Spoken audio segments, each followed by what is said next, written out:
Olha, não dá para entender o audiovisual de São Paulo sem perceber o movimento do vídeo independente dos anos 80. E para falar sobre isso, está aqui de um lado o Marcelo Machado, que sem nenhuma outorga especial era o líder desse ambiente.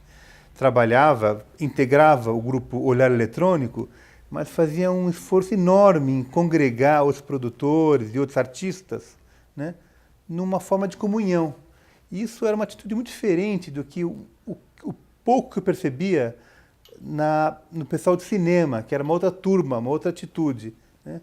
E acho que essa atitude agregadora foi o que levou muita gente também a fazer vídeo nos anos 80, que com suas características, e nos anos 90 se desenvolveu de uma outra maneira, e hoje aqui nos anos 10, né, 2010, estamos nessa forma absolutamente vitoriosa, por uma maneira, que todo mundo faz vídeo e exibe, mas também isso exige problemas, e a vida não é necessariamente melhor do que já foi. Então, um pouco para reviver esse período dos anos 80, né, até essa complexidade de hoje que a gente também luta para imaginar, eu tenho o prazer de ouvir o Marcelo Machado.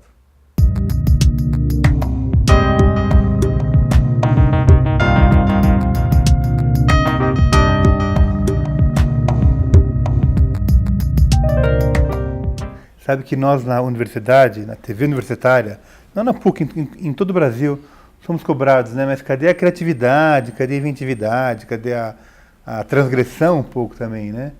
E eu falo, não sei, quer dizer, de fato, os jovens estão menos preocupados em criar do que vocês, né? Nós éramos nos anos 80. Será que é fruto de uma época? Eu acho que cada coisa tem seu tempo. Eu acho que a gente tem que tomar cuidado porque, por exemplo, eu fiz o filme Tropicália, né? Então eu me debrucei sobre esse período 67, 68, 69.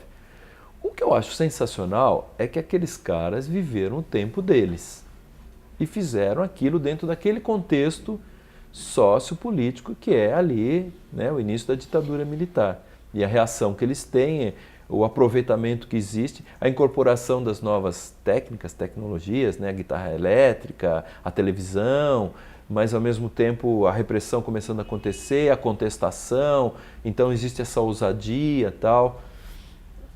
Nós pegamos uma outra época, época de abertura, né, política, e também a entrada do vídeo, também nossa guitarra elétrica, né, o vídeo, uma outra. Então eu acho que cada grupo, cada criador vai dando uma resposta ao seu tempo. E não adianta, você tem que olhar e conhecer as experiências, tem que ter a memória, conhecer as experiências históricas, é muito importante, mas você não pode querer construir de novo, num outro tempo, com o pensamento de uma outra época, né? Eu, por exemplo, agora, nesse momento, até outro dia estava dando uma radicalizada nessa conversa, eu estou valorizando mais a consistência do que a ousadia. Porque eu acho que depois também da década de 90, dos equipamentos digitais, o barateamento dos equipamentos de gravação, de edição, as ferramentas gráficas, a internet e tal, eu acho que sobre a ousadia já teve muita coisa. Muita coisa. Então, e que ela, em si, a ousadia pela ousadia, né? A irreverência pela irreverência, eu não estou vendo sentido hoje. Eu acho que hoje, frente ao mar, a miríade, a quantidade, o universo de produção audiovisual que você tem, o que se destaca para mim são as coisas que têm uma certa consistência. Consistência de conteúdo, um olhar para coisas específicas, uma busca de entendimento do que está aí. Isso está me interessando nesse momento, muito. Mais do que as peças que têm inquietação. Claro, eu sou um cara que sim, veio desde Araraquara, FAO, Olhar Eletrônico até hoje, tenho muita curiosidade, tenho muito apreço pelo novo, até pela novidade. Sou meio novidadeiro, gosto da coisa nova, estou sempre interessado no que está se fazendo e tal. Mas cada vez mais eu fico vendo que não adianta a novidade pela novidade, né?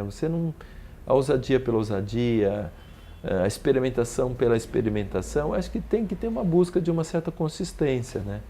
Você tem que buscar sobre o que você está falando, o que você quer falar, ter um certo entendimento do seu discurso, porque senão, ainda mais do jeito que está, com a quantidade de coisas que são produzidas hoje em dia, fica um discurso vazio, né? Fica a forma pela forma, né? Fica um esteticismo, uma coisa que eu já não vejo tanto sentido, porque você vê, né, você pega o teatro, você pega outras áreas de expressão, puxa vida, você botar um ator pelado no palco nos anos 70 era um negócio que tinha uma força incrível. Hoje em dia, bicho, ator pelado no palco, entendeu?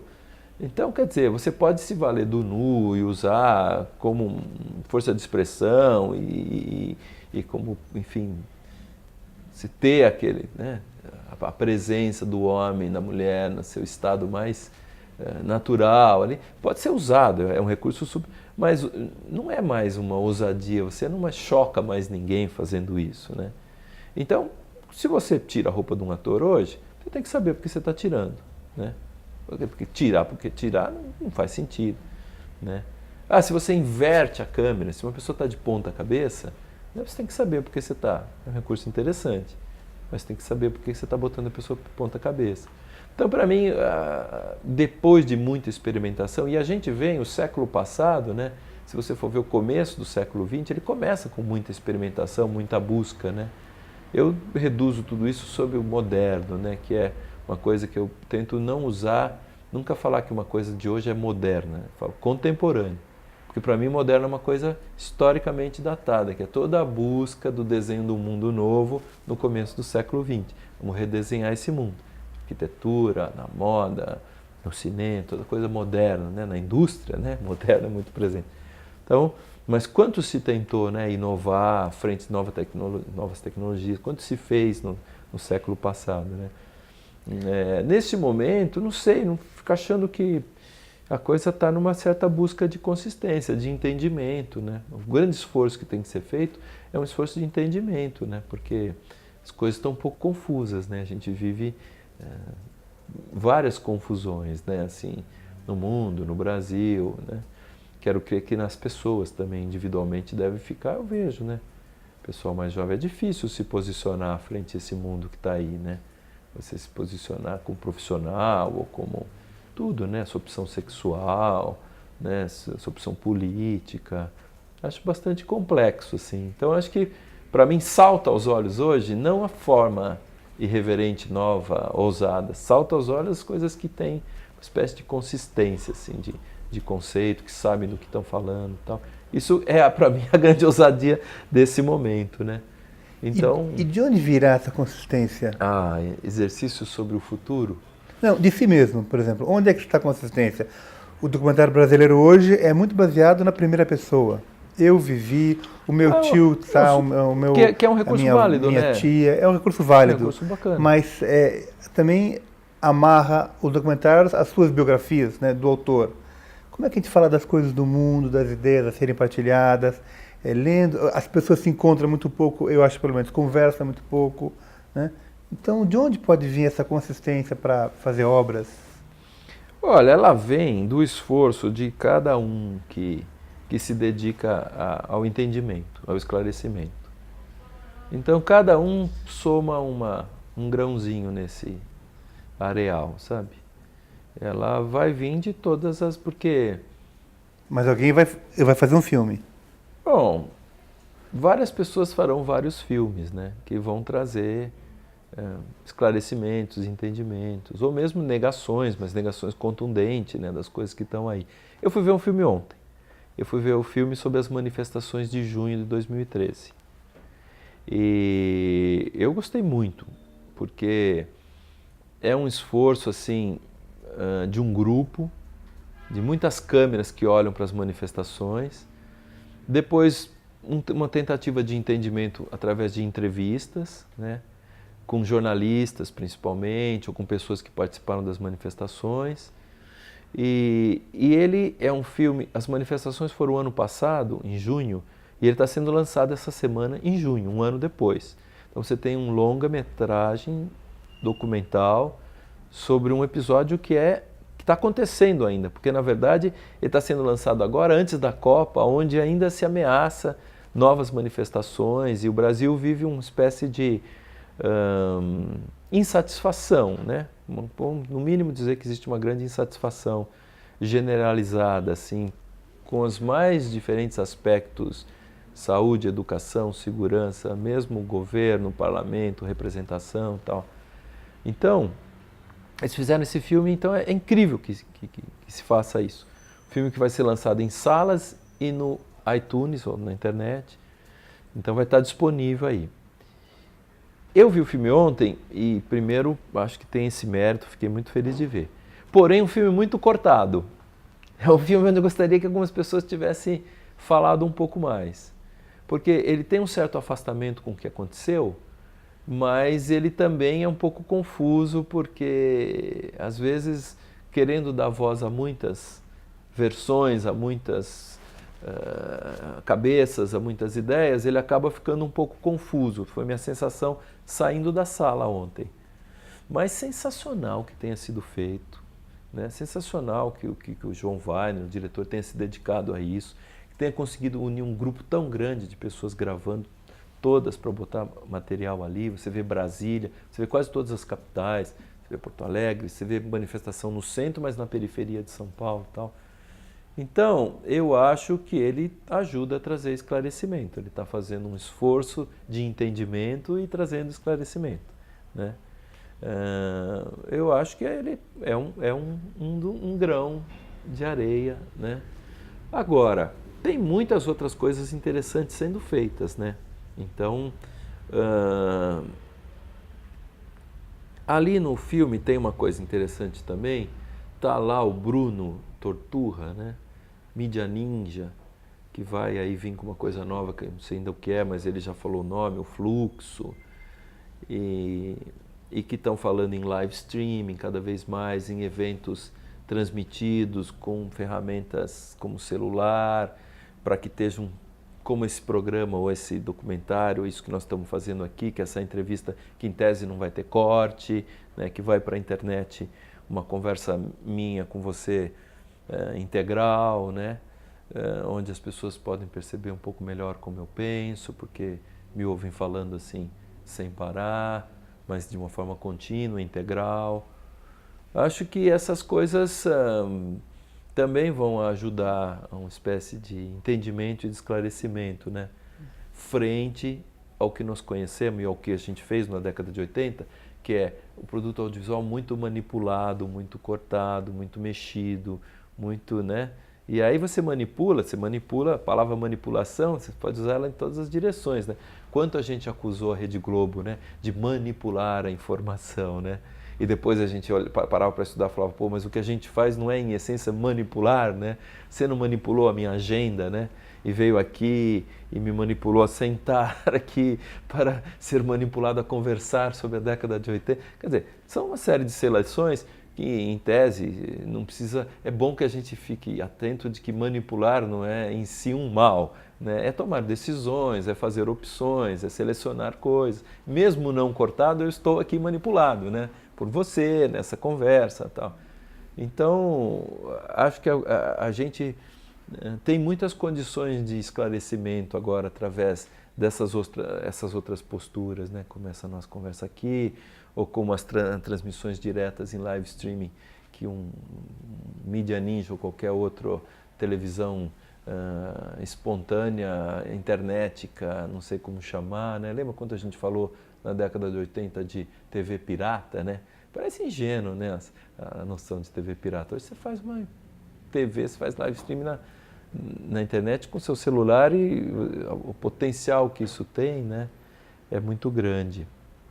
Você falou muito assim, né, o grupo que fez esse filme de junho, né, e o Olhar Lectrônico era um grupo com discussões culturais datadas, né, pautadas.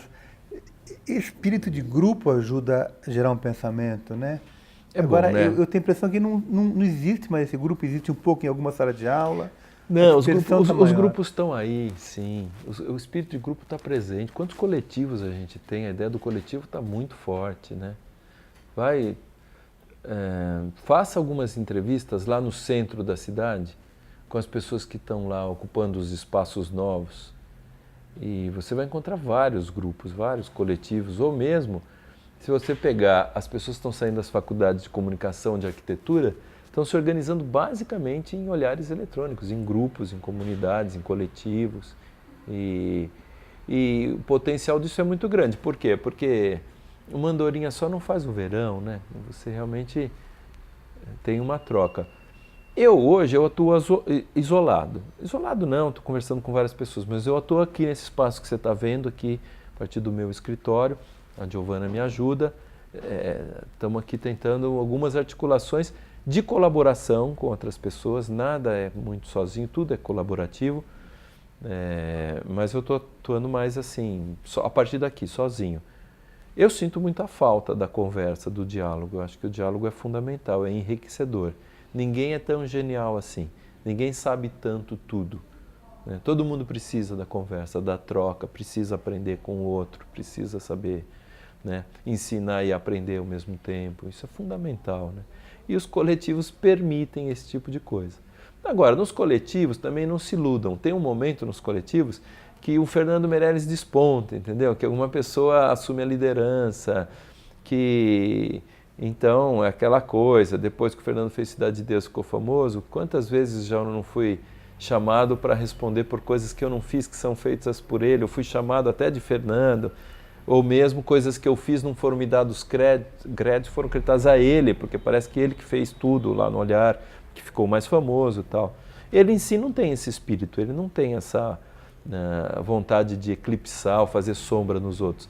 Mas a leitura que se faz, às vezes, de fora é de alguém que assumiu a liderança. Todos os coletivos vão passar por isso. Você vê, né, o fora do eixo, o papel ali que acabou assumindo o capilé, né, a distorção. Um pouquinho, talvez mais para o meio, só para mudar de ângulo um pouquinho. Desculpa. Mudar um pouquinho de ângulo, não ficar só plantado. A câmera vai mudar de ângulo, rodando, né? Isso. Rodando, sem cortar, né? Isso aí. Cortar é um vício pequeno burguês, né? Pois é, o corte, né? O corte. Mas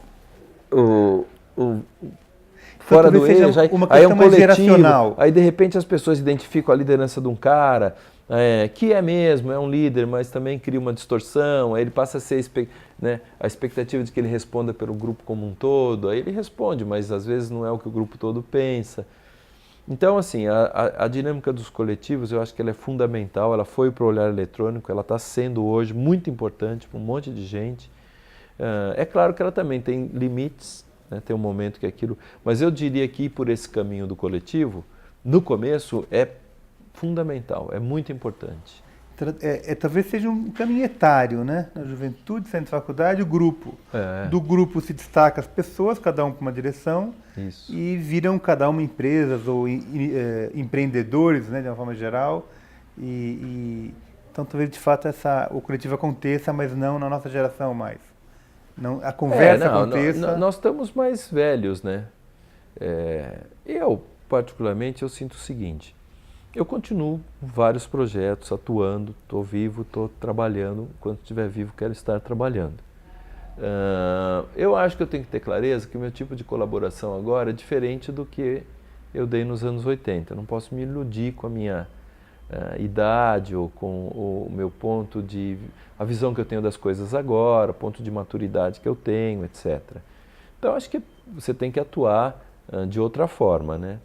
E vem aí centenas de milhares de jovens produtores audiovisuais fazendo de outras maneiras, muita produção. Eu não acho que está aquém da década de 60, final da década de 60 ou meados dos anos 80, o que está acontecendo hoje, né? Eu acho que é diferente, é mais pulverizado, né? Você não tem mais aquela referência tão forte, seja dos grandes veículos, os jornais, o Estado, a Folha, ou a Globo, né, essa polarização.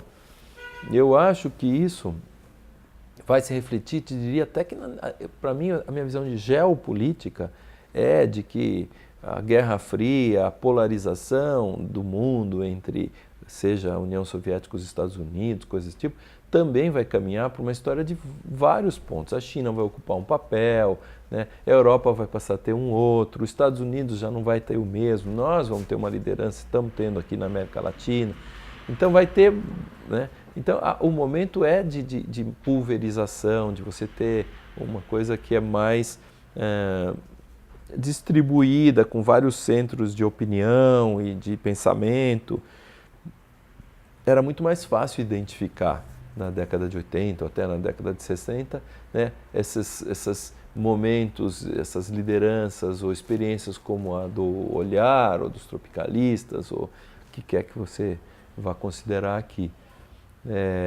Mas eu não acho que como cenário de criação, como contribuição, como possibilidade, o momento atual é menos rico. Eu acho que ele é diferente. Acho que as coisas estão colocadas de um jeito diferente, né? E claro, quem vive o momento presente, é difícil você afirmar o que vai ser o futuro, né? E a gente então vai tentando trabalhar com o que está colocado agora, né? Agora, tem muita coisa nova colocada, muitas novas tecnologias, né? Novas situações, novas configurações, não só tecnológicas, humanas, né? Novas formas de se montar famílias, né? Novas formas de morar, né? Então, eu não vejo só o desencanto, o desalento, a indignação, eu vejo que tem muito estímulo. O mundo propicia para a gente muitos desafios interessantes aí para se fazer coisas, né? Agora, filmar está mais difícil, né?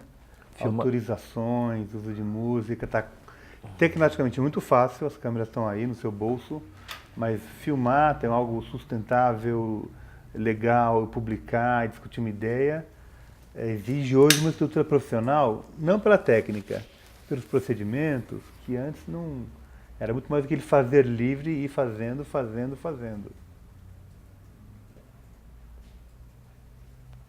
E filmar no centro da cidade é difícil. É verdade, é difícil filmar.